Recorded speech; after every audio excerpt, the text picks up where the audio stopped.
A very good evening to our viewers. Thank you for joining us tonight on the agenda. My name is Devon Jabela. Tonight on the platform we are joined by Harald Hecht. He is the chairperson of the Forum of German-Speaking Namibians. And the forum this week held an engagement session with SWAPO Vice President Netumbo Nandi-Ndaitwah, where a lot of ideas were discussed, a lot of questions posed to the SWAPO VP, and Harald is just here to help us unpack some of those things. Welcome back to the platform. You've been here before, but that was, I think, 2021 when you were with... 2021, and I was here last year with your colleague, Ms. Birkus. Oh, yeah. But thanks for inviting us. Thanks for providing the platform, and it's always a pleasure to be here. Wonderful. The conversation at NAST on Wednesday was an interesting one. It attracted a lot of people. I suppose, especially the German-speaking community coming there to listen to what the SWAPO VP had to say. What was the idea behind convening for that engagement? Well, the forum was established in 2021, if I can recap a little bit. Yeah.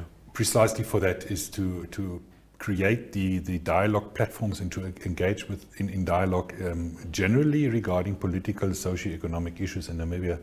We want to group the German-speaking Namibians, organize them, get their views, and then share our views and concerns and recommendations and everything with the political decision makers of this country. And it's as simple as that.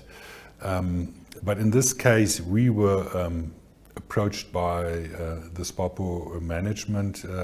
My colleagues in SWAPO were approached already in January, and the possibility of engaging with the deputy president of SWAPO and the presidential candidate for 2024, Honorable Nandi Ndaitwah, was already then discussed, and we had a first interaction in SWAPO in May.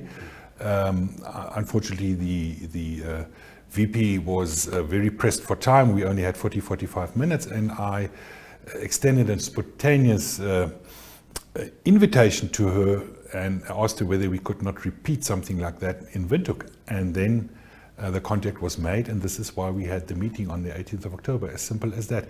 But we will also engage with all other political parties, especially in view of the elections coming up in 13 months' time, and also get their views, share platforms with them, and find the common denominators that we all need to move Namibia forward. Yeah, no, it's good that you mentioned that you will engage other political actors, because my next question was going to be whether the German-speaking community see Netumbo as an automatic candidate already, winner of that election, and therefore already wanting to sort of put your ideas across to her. But so essentially this will be extended to others also? It will be extended to others. In fact, the invites to 2 political parties have gone out already, okay. So we're waiting for their reactions. It's definitely our objective to speak to everybody, but at the same time, it's difficult to predict the exact outcome of the elections next year. There's still 13 months, there's still a lot that can happen. But there's probably a good chance that SWAPO will lead the government, even if it's in a coalition, but that there will be role players going forward. And maybe we are looking at potentially in future in Namibia at 2-3 parties forming a coalition, who knows? And then you would have to talk to everybody anyway, but you would also have to talk to the opposition parties at the same time. So really, in Namibia, we have a challenge, because I don't know how many registered political parties we will have for the elections next year, and how many presidential candidates we will have. But we will try to speak to the most important ones, definitely. It's not a question that we are trying to side with the government, with the future government. Not at all. Those that listened to my speech, I was very critical, but I think it was accepted in good faith. And there's a lot of political maturity in this country. I must admit, Harald, that I missed your speech when I arrived, because I also attended the event, but when I came in, you had already spoken. What are the issues that you raised in your address? first of all, my speech I can still avail to you. It's available in a PDF format. It was a prepared speech. I quickly touched on the objectives of the forum, and then I had a mini State of the Nation address from the forum's point of view, where I highlighted the commendable achievements of Namibia. You know, we've got peace and stability for 33 years. We are being,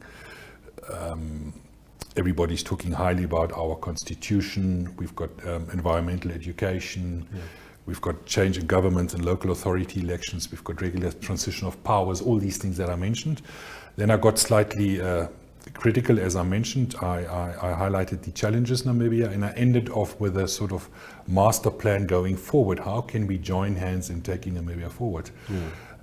But the challenges that I highlighted were basically the structural inequality problem that seems to become even more of a challenge after 33 years of independence. There's obviously the effect of colonialism, apartheid, but we haven't solved those problems and really addressed those problems in the last 33 years of independence. And to me personally, we are losing the dignity of our people, and I would like to have that addressed as a matter of urgency. Then obviously we looked at the level of corruption in the country, the private sector confidence that is being lost, maybe two ministries that need urgent redress and address, and that is the Ministry of Education and the Ministry of Health. So I was quite critical in that. Also the fact that we are not always appointing people in key positions based on merit. But I must say the presidential candidate did not deny any of those things. It was more a common view that, yes, we've got the challenges, let's address them. And then the master plan for Namibia. Maybe I can touch on that quickly, because I think, you know, I come from a business perspective, and in the past I always thought that we will solve all problems just by economic growth and through unemployment. But unemployment will be here for the next 30, 40 years, even with all the exciting developments that we've got in terms of oil discoveries, gas discoveries, green hydrogen, lithium, all these things. That is all very exciting. And all these developments we didn't have 5 years ago. Before COVID, in 2016, 17, 18, Namibia had a real recession. You know, the property bubble burst in Namibia, the Angolan business turned away, government spent too much, couldn't invest anymore into the economy. We had drought, we had all sorts of adverse factors affecting our economy, and now I see there's scope for hope going forward with all these potential developments. Now, how can we maximize on that? How can we make sure that the entire population benefits from these developments? How can we maximize local content? How can we redistribute the wealth of this country? How can we make the economic cake bigger instead of always talking that we have to divide it up differently? It's sometimes easier to make the cake bigger first, and then the division is not such a big a challenge anymore. Yeah. You mentioned a very critical point about meritocracy, where people are appointed in jobs on merits. And there was a question during that session on Wednesday. There was a question to that effect also by one of the attendees, and the person was essentially saying that the youth, the young German-speaking Namibians, a lot of them are abroad. They go study, for example, abroad, and just feel that there's no life for them here. Is it linked now to what you're saying, for example, to say that you have a qualification, but because you come from a particular community and you are perceived to be this or that somehow you just get excluded from those opportunities? Absolutely. Important word there is capacity development. We need to, in order to tackle these projects, we need capacity development, and I don't see that capacity in Namibia yet. So now the question is, where do you draw that capacity from? Just from outside expertise, from foreigners? Or don't we have resources? Don't we have skills outside Namibia in the diaspora? And it's not just the German-speaking community, but also the German-speaking community, but also all other Namibians that are in the diaspora that are not returning because there's no real work for them. They can't find work in Namibia. Now with green hydrogen, oil and gas, hopefully we can fill at least a significant percentage of that capacity lack that we've got through our well-trained people that are currently outside Namibia. We need those young people to come back and to take Namibia forward, so that the old Tatakurus like myself can eventually retire. Yeah, it's true. Yeah. But I mean, you listen to, you, as chairperson of the community, you listen to the sentiments of those young people. What specifically do they say about those lack of opportunities? In what way do they feel excluded? There's obviously the issue of affirmative action. Yeah. There's the perceived, maybe it's more a perception, but there is definitely that perception, and you have to also deal with perceptions that they are being excluded from prominent positions in the public sector. But sometimes I challenge them and say, have you also availed yourself? You know, so it's a give and take, and this was also said by the Deputy Vice President at the meeting. But the overriding factor is, I think, the love and loyalty of the German-speaking community towards Namibia is unchanged, and it's maybe something that we are not really expressing that clearly always. But when I speak to the German-speaking community, despite all the challenges, despite all the negativity, despite all the perceptions about being potentially left out or potentially discriminated, at the end of the day, the conclusion is always, but we are still living a very decent life in Namibia, and I've got nowhere else to go. Yeah, yeah. So there's really that overwhelming love and loyalty for Namibia, and we need to capitalize on that. Yeah, yeah.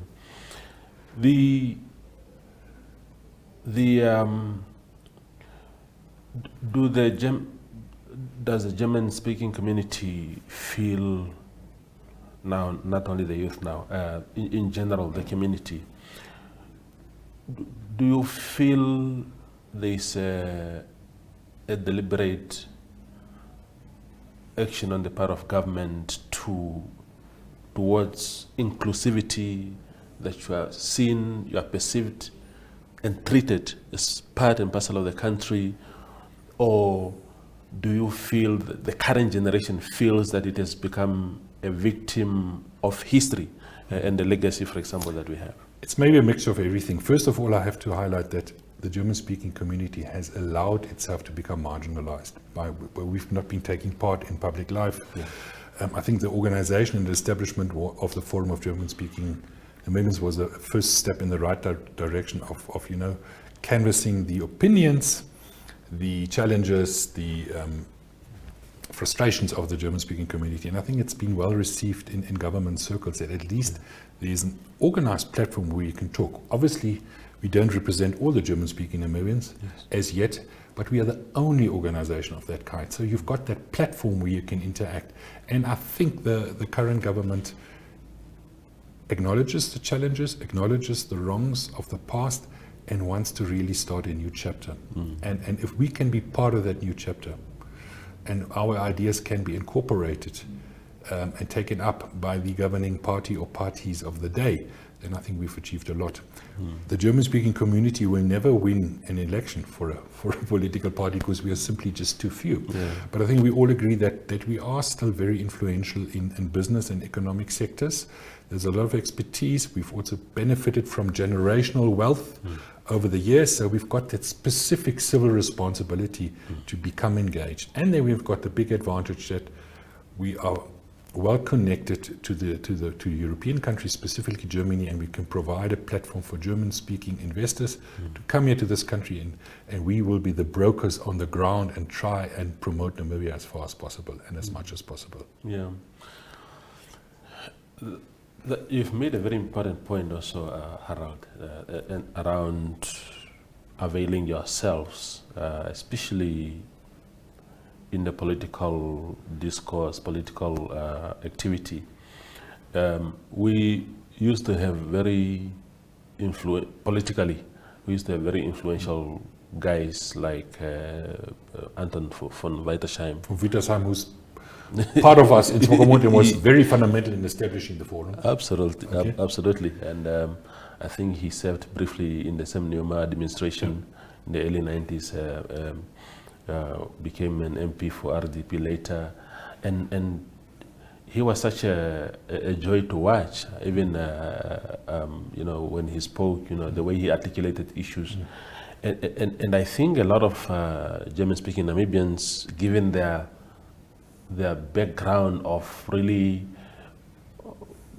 the welfare background, you went to good schools, naturally there ought to be a lot that you can offer in terms of the national discourse. And it's good. I think the man is your brother at the Siege of Windhoek. Yes. Is bringing that high level skills to the city. But is there appetite generally from your community to be more involved in stuff like that? I think yes. Being in the public limelight is not for everybody, but I think if I look at the Windhoek Town Council, my brother's taken up responsibility. If I look at the Swakopmund Town Council, the chairperson of the management committee is a German-speaking person. They come from the Ratepayers Association. So I think it's a question of availing yourself for offers, for positions, and then you are being also acknowledged. So I think it's easy to say I can't change anything. Yeah. Have you tried? And I think a lot of German-speaking Namibians are going in that direction because, as I say, the foremost overriding objective is the love and loyalty for Namibia. And Namibia is all we have. We are Namibians just as anybody else, so we need to change things. And this is really also a key thing of the forum. We want to bring future German-speaking politicians or town councillors or whatever to the fore, identify them and encourage them through the forum, maybe make yourself available for a political party or whatever. The forum is not aligned to any political party, but we are definitely political. So that the subjects that we are touching are 90% political, socio-economic. It's basically about the well-being of the Namibian state. And yes, we've got that special civic responsibility, as we call it, civil responsibility, just as anybody else. We can't just sit back and just criticize. It's the easiest to criticize. Take over responsibility and try and make a difference. And it seems like we are being heard. There's still a long way to go, but the engagements that we've had over the last 2 years augur well that we will be a role player in the political landscape of Namibia going forward. Yeah. We go for a break and then return with Mr. Hecht.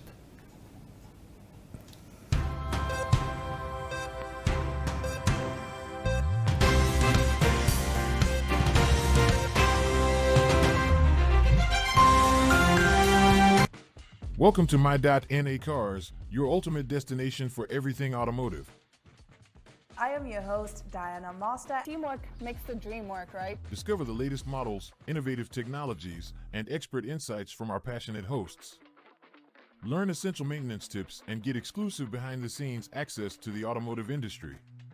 Don't miss My.NA Cars on NTV every Thursday at 2100 hours. Tune in and ignite your passion for automobiles.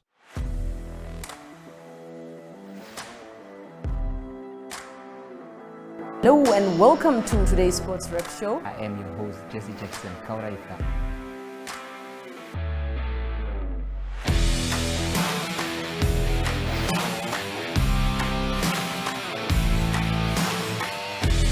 In replay, Namibia, who had won the toss for the first time on this tour. Good day everyone, time for international sports news, starting off with tennis news, both on the WTA for women's and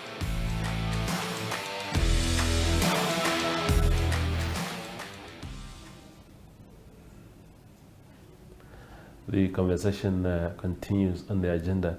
Now, Harald, one of the things that was also, and you briefly touched on it, is about affirmative action. I think your co-MC at the event, Desmond Amnyela, he expanded on the question that was raised about the young German-speaking Namibians. Expanding and helping the vice president to understand it better, because he was saying, for example, that things like affirmative action, which had noble intentions really to attain some sort of equity and narrow the gap between the previously disadvantaged and advantaged, But he was saying, for example, that is it in perpetuity, or there must come a point where we revise and say, okay, how far have we come now? What are your thoughts on that subject? I also listened to that comment very carefully because Desmond Amonyela was elaborating on that quite extensively. And I think the question that he was posing or raising was, should there not be a sunset clause to any legislative measures which you impose because you want to make wrongs of the past, you want to make them right. And I think he was alluding to the fact that we are 33 years into independence now. Do we still need those corrective measures of affirmative action? We've got a lot of newborns, freeborns, also of the German-speaking community that will now suffer because of their color of their skin, basically, and they were born after 1990. So I think that I found that a very bold and fair comment to make from Desmond, because we are also looking at something like that. We are saying any measure should be short-term, and I don't think affirmative action has really brought the results that we wanted to. So we have to critically relook it and maybe abolish it. Yeah. In fact, the latest legislation where it applies to businesses already with 10 employees only is really not conducive to the ease of doing business in Namibia, and that is something that I'm always hammering, the ease of doing business in Namibia. There's an index, an international index, and we seem to be falling in on that index. Whereas on the index on press freedom, we are number 22 in the world and number 1 in Africa. On the ease of doing business, we are falling. Yeah. Now, with all these developments that are coming Namibia's way, how are we going to handle that with the current ease of business doing challenges that we've got, with the capacity problem that we have? I think it's really time to critically relook affirmative action. Yeah. Do you think the principle itself was correct, or do you think that there were better ways to address those inequalities? That was also a question that was posed to me right at the end, and that is really a question that is still going to be with us for the next 30 years. Look, we've got the wrongs of the past. We've got colonialism, we've got apartheid, we've got 33 years of independent Namibia.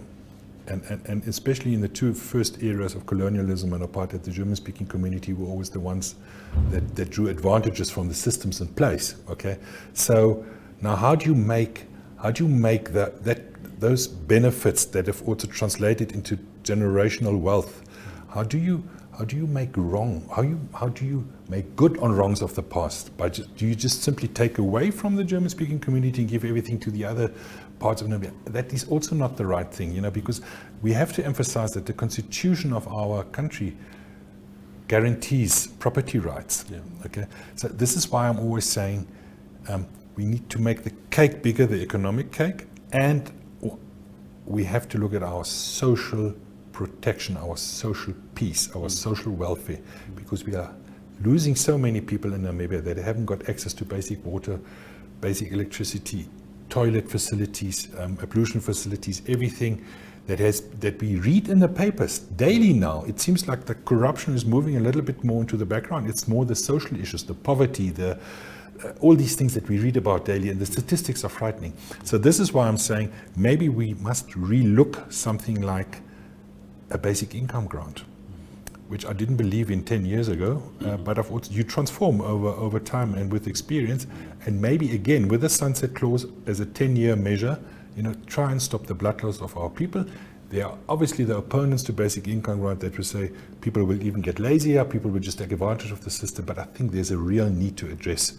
We are losing the dignity of our people. I think that is where we need to go. And relook something like a basic income grant or something similar. Yeah. Definitely, because what we will be potentially lacking in Namibia going forward is we will have big revenues from oil and gas and from green hydrogen, from lithium and everything.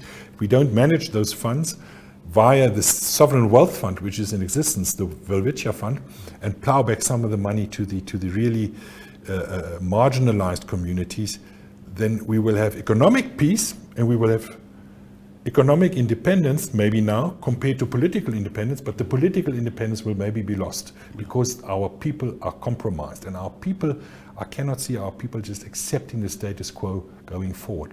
Crime rate is increasing. It seems to also just get worse by the day. How are we going to restore the dignity of our people? Yeah. That is my big challenge going forward. I think at least we've got the means available now with all these developments that we can start looking at something like that, creating a mini social welfare state in Namibia. Yeah. The other thing then is So, for example, we introduce basic income grant, because really I agree with you that the levels of poverty right now, the levels of hunger, people literally scrambling for food at dump sites with dogs and goats. I've seen a photo the other day from Oppo, and it was so disheartening for a country that has so much otherwise. But the argument will also be the counter argument to that, especially to your, when the suggestion comes from your community, which is I think on paper the German-speaking community is the wealthiest group in our country, and people will say, okay, how do we share in that wealth as a country? It's one thing to feed me and say, okay, fine, you get a $500 per month to mitigate your condition, but at a substantive level, the means of production, how do we make sure that we all share in this? It's very true. The Namibians have got a real challenge in the Gini coefficient. I think we're the second highest gap in the Gini coefficient after South Africa between the rich and the poor, and it seems to be widening in Namibia instead of narrowing. And then secondly, the presidential candidate of SWAPO, Honorable Nandi Netumbo was talking about shared prosperity. That's something that I took away from the engagement on Wednesday. We need to share our prosperity. Now, how do you do that? Do you just? It's a big question, but I think you need a good balance between a functioning economy and a functioning social welfare system. We've got the social contract in terms of Article 95 with our constitution, where the state is to look after the social welfare of its people, and I think that's definitely where we've lost out over the last 33 years. And I think the German-speaking community is prepared to play its role, but what is the expectation? That I can throw the question back. What is the expectation? Is it just? I think if the German-speaking communities and a lot of us are doing a lot in social projects already. I mean, I can give you a whole list of activities where German-speaking Namibians are in the background looking at the financing and the running of farms, schools, and all sorts of initiatives. We don't always want to market it because it shouldn't be something that we necessarily need to market, but sometimes you also need to acknowledge what is already happening, by the German-speaking community. There's always room for improvement, but I think let's also acknowledge the existing initiatives that are already being undertaken by German-speaking Namibians. And I can maybe at the next juncture provide you with more information on that, because I'm busy compiling that, because I really also want that to see where are we engaged, what are we doing. It's not just little soup kitchens once a week, it's whole initiatives in terms of education and all that. Our approach to land, because again, and the German-speaking community gets haunted a lot by this question. Sometimes even people threatening your community, saying, we'll invade farms and take farms and whatnot. What is your community's idea of the best approach to the land question?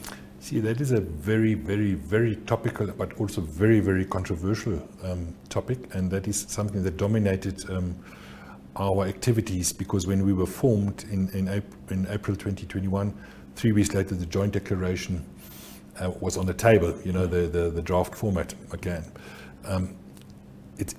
We've pronounced ourselves in terms of a press release on the joint declaration, on the genocide and all of that, and there's for us currently no reason to deviate from that.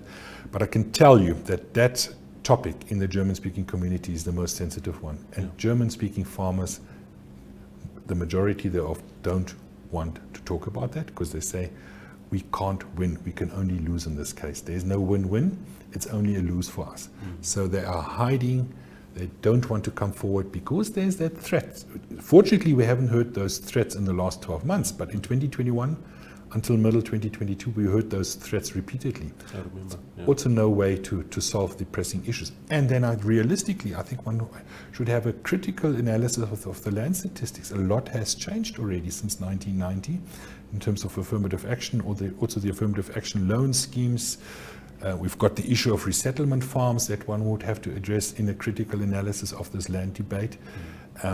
But we realized that the fight for Namibian independence was seen by many people in Namibia, probably the majority, as a fight for land. And but the German-speaking community will dwindle over the next year. So evolutionary, more and more farmland that has been available or being controlled by German-speaking farmers will become available.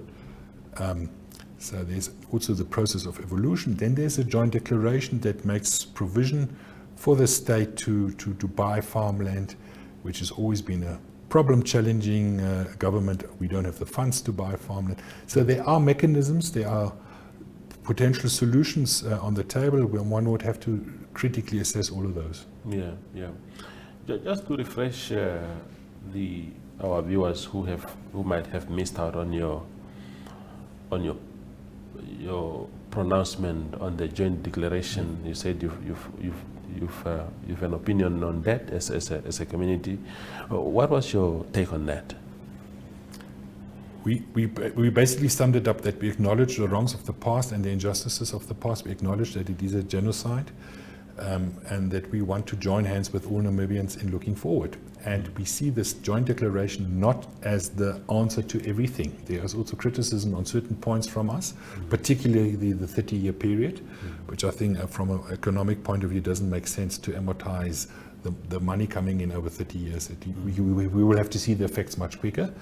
But there is an appendix currently being looked at between the German and the Namibian governments. But we see it as a step in the right direction. Yeah. It's the result of a long negotiated process. We've been negotiating, I think, since 2015, and it's the first time that we've got a tangible result. Okay. Now, if you look at how long it took for the Namibia Peace Plan, UN Resolution 435 to be implemented, I think it was announced in 1977, and we became independent in 1990. Currently, there's no alternative to the joint declaration. And again, we were not in a position to influence those negotiations and long talks that were held. But we've been speaking to the Namibian delegation, and we've got an idea of how long the process was, of where they started off under Dr. Z in Gavirua, what the initial offers from the German government were on the table, and to where we are currently. So we see a significant improvement there on. And I think what is important is that the German government has signaled it will not be the end. There will be future developments on that, but currently I think there's a lot of merit in considering finalizing that chapter. The joint declaration, that aspect of them availing funds to acquire land, and of course you are right in saying that our government has repeatedly spoke about not having enough money to acquire land. But then we have also the issue of willing buyer, willing seller policy, which is a good thing that in the context of our constitution, like you mentioned. 100%. Yeah. So it speaks to our constitution. You can't force people off their land or to force them to sell. There has to be willingness on the part of the seller also. But if Germany was to avail those billions of dollars to acquire land, will it solve anything when this is still dependent on the willingness of the seller? I think so, Because currently, if you talk to estate agents that are in the farming industry, there are currently 400 farms available. Yeah. So there are no buyers. So the farms are available for sale, but there are no buyers. Yeah. So that is, market forces will dictate how that process will go forward.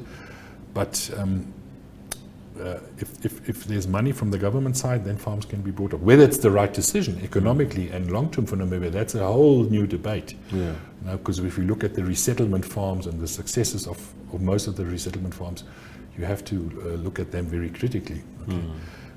But the willing buyer, willing seller principle has not been delivering the results because of lack of funds of government. At least that's what's been how they've been quoted in the newspapers. Yeah. Do you think that the question of productivity also comes up? Yeah. Or time and again, people are saying, yeah, but some of the resettlement farms have become white elephants. There isn't any active production going on there. Those farms that are owned by members of your community, how productive are they? What is happening on those farms? I'm sure there are analysis and statistics on them, and one could probably speak to the Namibian Agricultural Union to get those statistics. Yeah. I wouldn't be able to comment on that, but we've seen the challenges that have been written about in the media. And this is really where I get my information from. Yeah. That resettlement farms do not have the basic equipment. The basic equipment might not be maintained because of lack of funds. It's always a question of, if I look at the German-speaking farming community, maybe also just to throw some light on that. Some farms have been moved from generation to generation to generation to generation, but some farms have also been bought by Namibians only after 1990. So how would you differentiate on those? What farms do you appropriate? All farms owned by German people, or only those that have been there from the colonial times? How do you differentiate that? It's such a complex issue. Yeah. But the German-speaking farming community has been very resilient, very determined, very disciplined, very dedicated, taking long-term views, taking up loans at banks, risking everything. So it's sometimes also a question of risk and reward that plays a role here. But I know that this is probably the most emotional and complex topic that Namibia is facing currently. Yeah. Before we go for our last break, Harald, from the economic point of view again, the German-speaking communities, what is their attitude towards what is happening right now in the beef industry? Everybody says they are owned by Midco, then there are new companies coming up, Savannah Beef, Beefco. What is the general attitude there? Midco, the dilemma at Midco has been becoming a long way. We've seen it being covered in the media as well, and I'm speaking to a lot of German-speaking farmers. But basically, the German-speaking farmers that are predominantly behind the establishment of Savannah beef processes, I think they call themselves. But it's not just German-speaking farmers. It's a lot of white-speaking farmers, but there are also some people of color of skin. Okay, so it's more an economic reality. Yeah. If I deliver a product to a market, I want to be paid for it. If I'm an accountant, if I'm sending out an invoice for the work I've done, I want to be paid for it. And if you are not being paid, and there are delays, then the very essence of your business is threatened. Mm-hmm. And it seems like the problems at Midco are not getting better; they are just worsening. Yeah. Now, we had the big headlines in the newspapers yesterday where a lot of farmers have been waiting for 90 days, 120 days for their money, and we're talking about millions. Yeah. And some of them only sell their cattle once or twice or three times a year, and at the respective auctions or to Midco directly. Yeah. Now, why can Midco not pay for what they've received? And I think that's really the question of mismanagement at Midco. Lack of expertise, lack of experience, cadre deployment, whatever you want to call it. But the reality is that Midco is not coming to the party. Yeah. I thought we'll go off on a break, but I'll just ask, I think, us to wrap up the conversation. I think you have taken care of many aspects in this conversation, but going forward, Harold, before and beyond 2024, what is it that ideally your community wants? What kind of Namibia do you as a community want to see going forward? First and foremost, we have to acknowledge the peace and stability that we got in this country. We want that to be maintained going forward, and I really see the social peace being threatened because of all the arguments that we've touched on. I think Namibians, just German-speaking Namibians, want to take up the rightful place in the Namibian House. We've been encouraged to do that, and I think through the establishment of the Forum of German-speaking Namibians, we're on the right track there. I think more German-speaking Namibians are looking at returning home to Namibia than 5 years ago because of the new developments and initiatives and the new scope and the new hope that is on the horizon. And I think the predominant majority of German-speaking Namibians want to contribute to a better Namibia. We are all here to stay. Namibia is all we have. We like to travel a lot. We like to visit Germany. But a lot of Namibians are very patriotic, want to come back. Let's give them the scope so that they can return. On the other hand, you will also always lose Namibians from all ethnic groups because of globalization. You know, globalization is currently so that young people acquire skills and can work all over the world. And so we will always lose young people, but I think we are currently positioned to attract a big portion of our German-speaking youth and Namibian youth that we've exported to overseas to further their education, and hopefully they will come back. Yeah, absolutely. Harold, it's always a pleasure talking to you. I think it's good to continue the conversation in the country. Everybody must be heard. And it was a good initiative that the forum took, speaking to Netumbo Nandi-Ndaitwah, coming to the platform here also to share, to expand on some of those ideas. But yeah, thank you for making time. Thank you once again for inviting me, and it's always a pleasure being here, and we will continue the dialogue on all levels of life in Namibia. Wonderful. That is Harald Hecht. He's the chairperson of the Forum for German-Speaking Namibians, just really sharing perspectives from that very important community of our country. Thank you for watching. Neopaints has established a 67-year Namibian legacy, creating personalized paint solutions that blend quality and innovation for the Namibian people. We pride ourselves in being a 100% Namibian-owned company, investing in our country and our people by employing and empowering true Namibians. With every brushstroke, Neopaints commits to our quality guarantee and always delivering a coat of excellence. At Neopaints, we always stay true to our country. We are as Namibian as you.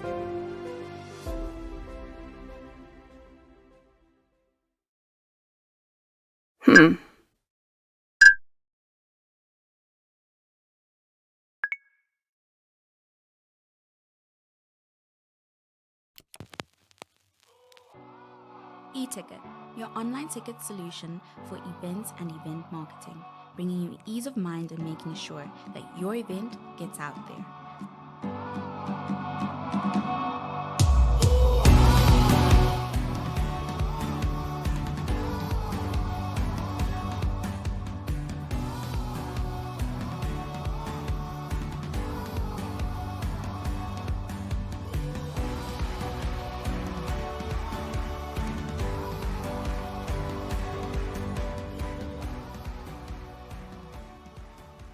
For more information, contact events@nhom.na.